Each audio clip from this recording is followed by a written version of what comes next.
It's 1958, Daytona Beach. The air smells like salt, gasoline, and expectation. Chevrolet rolls out something new, something strange. A V8 that doesn't quite look like anything racers are used to. Not a small block, not a traditional big block either. And when it fires up, it doesn't just sound powerful. It sounds different, deeper, heavier, almost angry. Most people thought they understood Chevrolet engines at the time. Reliable, affordable, solid performers.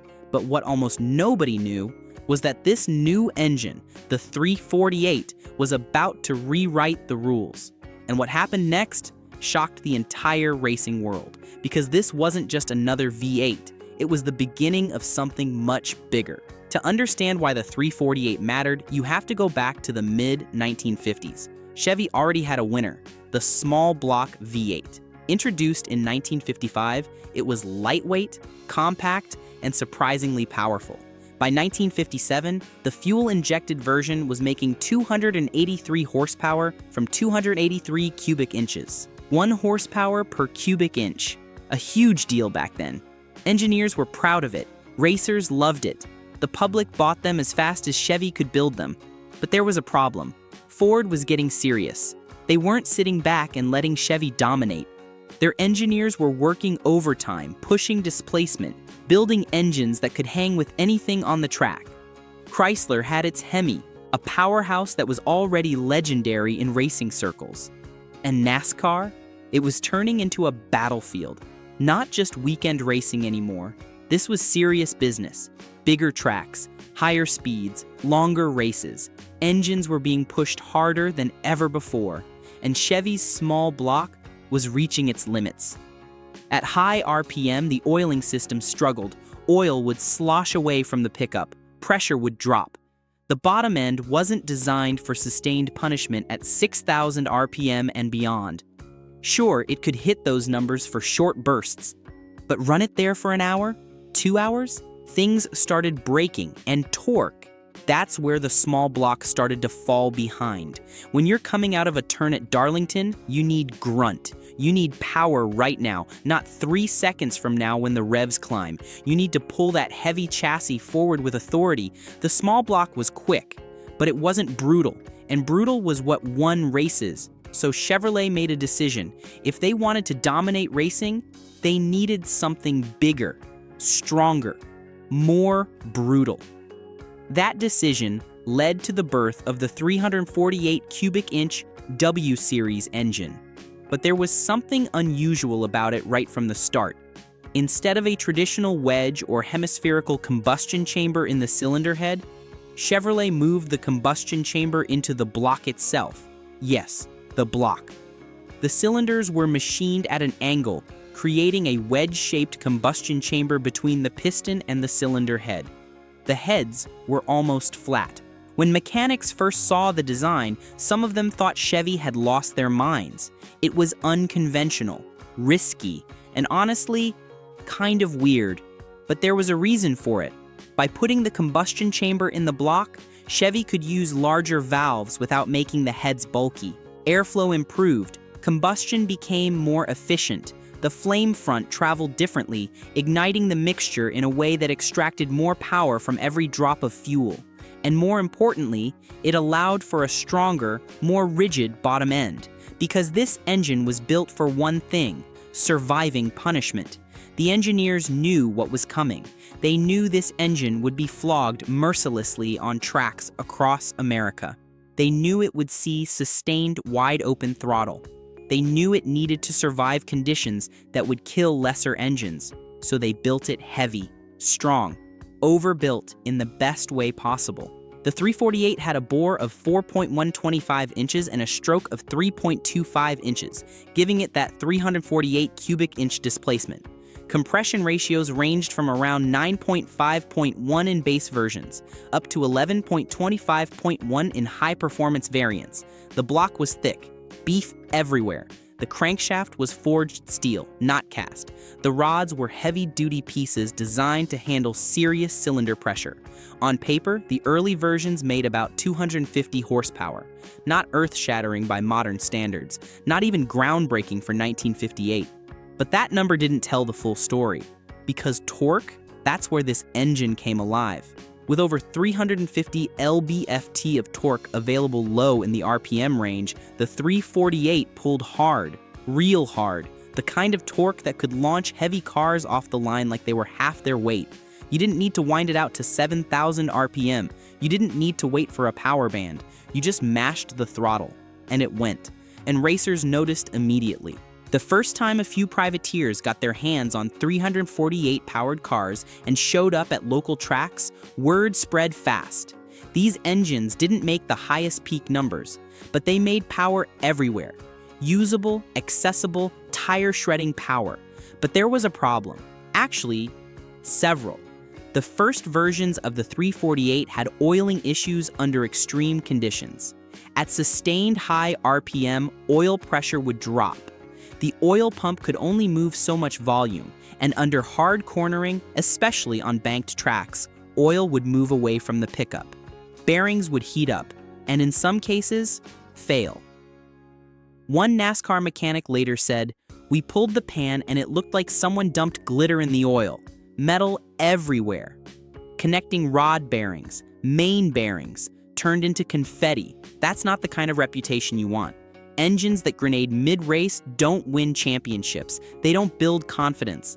And they certainly don't attract factory support." So Chevy engineers went back to work. They didn't abandon the design. They doubled down on it. They redesigned the oiling system, added baffles to the oil pan, improved oil flow to the crankshaft, reinforced internal components, stronger rods, better bearings, upgraded oiling passages that could maintain pressure even under the most extreme conditions. And then they pushed it further, because racing wasn't just about survival, it was about domination. By 1959 and 1960, the 348 evolved into more aggressive configurations: triple two-barrel carburetors, better cam profiles, higher compression ratios, improved exhaust manifolds that let the engine breathe. Horsepower jumped: 305 HP, 315 HP, and eventually 335 horsepower. From a factory engine. In the late 1950s, that was serious power. You could walk into a Chevrolet dealership, order a car with the top-spec 348, and drive away with something that could legitimately compete on a racetrack. Maybe add headers, tweak the carbs, stiffen the suspension. But the core of a race-winning package was right there from the factory. And on the track, it started to show. At NASCAR events, Chevys equipped with the 348 began holding their own against Ford's big Y blocks and Chrysler's early big engines. It wasn't easy. The competition was fierce. Ford had more experience. Chrysler had raw power, but Chevy had momentum. Drivers reported that the engine pulled harder out of corners. It didn't need to rev as high to make power. It just delivered. On the long straights at Daytona, the 348 might give up a few miles per hour to the competition. But in the corners, coming off the banking, that's where it shined. Throttle response was immediate. The torque curve was fat and generous. You could short shift and still pull strong. You could lug it a bit and it wouldn't complain. That kind of drivability made racers better. It made average drivers good.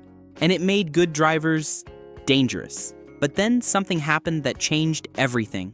Chevy realized they hadn't even reached the limit yet. The basic architecture of the W Series engine could handle more displacement, more power, more everything. In 1961, they took the same basic architecture and pushed it to 409 cubic inches. Yes, the legendary 409 was born from the 348. Same W Series design, same basic principles, just bigger bore, longer stroke, more power. Now we're talking about a 4.3125-inch bore and a 3.50-inch stroke. The block was strengthened even further. The oiling system refined. The rotating assembly beefed up to handle the increased forces. Horsepower, initially 360, then 380, and eventually 409 horsepower from the dual-quad version. 1 horsepower per cubic inch again, but with way more torque. Over 420 lb-ft. Numbers that made people stop and stare at the spec sheets. Numbers that meant something on the street and on the track. That kind of power didn't just win races. It destroyed the competition. At tracks like Daytona and Darlington, Chevrolets equipped with these engines became serious threats. In the 1961 Daytona 500, the battle was intense. Speeds were climbing past 150 mph on the straights. Engines were screaming for hours. The heat inside those engine bays was brutal. Coolant temperatures pushed the limits. Oil temperatures climbed. Everything was on the edge. And reliability? Still a question. This was unproven territory. Nobody knew if these engines could survive 500 miles at full chat, but the W Series engines held together, better than many expected. Lap after lap, they kept pulling, kept fighting, kept delivering power when it mattered. Drivers began trusting them. And once that trust was there, performance followed. Crew chiefs started pushing harder, more aggressive gearing, leaner fuel mixtures, higher compression ratios. They squeezed every last bit of performance out of these engines because they knew the bottom end could take it. But here's the part most people don't realize. The 348 wasn't perfect, not even close. The combustion chamber design, while innovative, had its downsides. At high RPM, airflow wasn't as efficient as some competing designs. The angled cylinders and block-mounted combustion chambers created turbulence. Not always the good kind. The engine didn't love to rev as freely as a small block. Peak power came lower in the RPM range, which was fine for most racing applications. But on certain tracks, against certain competition, it meant you were giving up top end. And because the combustion chamber was in the block, carbon buildup could become an issue over time. Heat cycles would bake deposits onto the chamber surfaces. Compression ratios would effectively increase. Detonation became a risk. But Chevy didn't care, because they weren't chasing perfection. They were chasing results. And results were coming. Drag racing became another battlefield. With the 348 and later the 409, Chevy started dominating quarter-mile strips across America. Cars like the Impala SS, equipped with high-performance W Series engines, were running quarter-mile times in the low 14s, then high 13s. With minor modifications, racers pushed them into the 12-second range, at over 110 minutes in full-bodied street cars. That was insane for the early 1960s. These weren't lightweight dragsters. These were big, heavy Impalas. Cars you could drive to work on Monday and race on Saturday.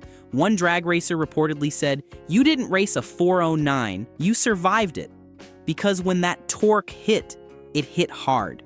Drive shafts snapped, transmissions failed, tires shredded, rear ends would twist and break if they weren't properly reinforced. U-joints would explode, clutches would disintegrate, but if everything held together, you won. And that "if" became smaller as people figured out how to build the supporting components strong enough to match the engine. And then came the cultural explosion. The engine wasn't just winning races, it became a symbol. Songs, magazines, street reputation. The 409 became legendary, thanks in part to the Beach Boys song that immortalized it. "She's real fine, my 409. Suddenly, it wasn't just racers who knew about this engine. It was teenagers. It was people who'd never turned a wrench. It was part of American culture. But remember, none of that happens without the 348. The 348 was the foundation, the experiment, the risk. It proved the concept. It validated the design. It showed that Chevy could build a big, powerful, torque-heavy engine that could compete at the highest levels. But just as quickly as it rose, the W Series era began to fade. By the mid-1960s, engine technology was evolving fast. Chevy introduced the Mark IV big block, the 396, then the 427. These engines used more conventional combustion chamber designs, better high RPM breathing, more scalable performance. They were easier to build, easier to modify, easier to extract power from. And just like that, the 348 and 409 started to disappear. Production of the 409 ended in 1965. The 348 was already gone, replaced, outclassed, almost forgotten. But here's the truth. The 348 didn't fail. It did exactly what it was supposed to do. It shocked the racing world. It proved that Chevy could build a big, brutal, torque-heavy engine that could compete and win. It laid the groundwork for everything that came after. Without the 348, there is no 409. Without the 409, there's no 427 dominance, no muscle car era as we know it. The 348 was the beginning, the spark, the moment when Chevrolet decided they were going to fight for racing supremacy, not just participate. Today, surviving 348 powered cars are rare. Collectors hunt them, restorers respect them, because they represent a moment in time when Chevrolet took a risk, when they built something unconventional, something imperfect, but powerful enough to change the game.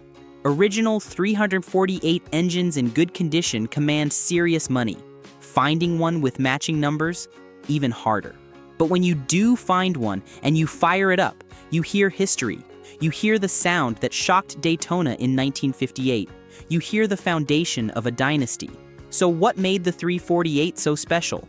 It wasn't the highest revving engine. It wasn't the most refined. It wasn't even the most powerful when it first arrived.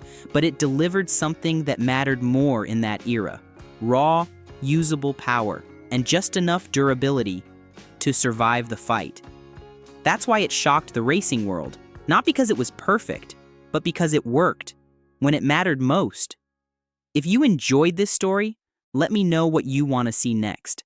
Another forgotten engine, a legendary rivalry, or a machine that changed history. And if you want more deep dives like this, make sure to subscribe.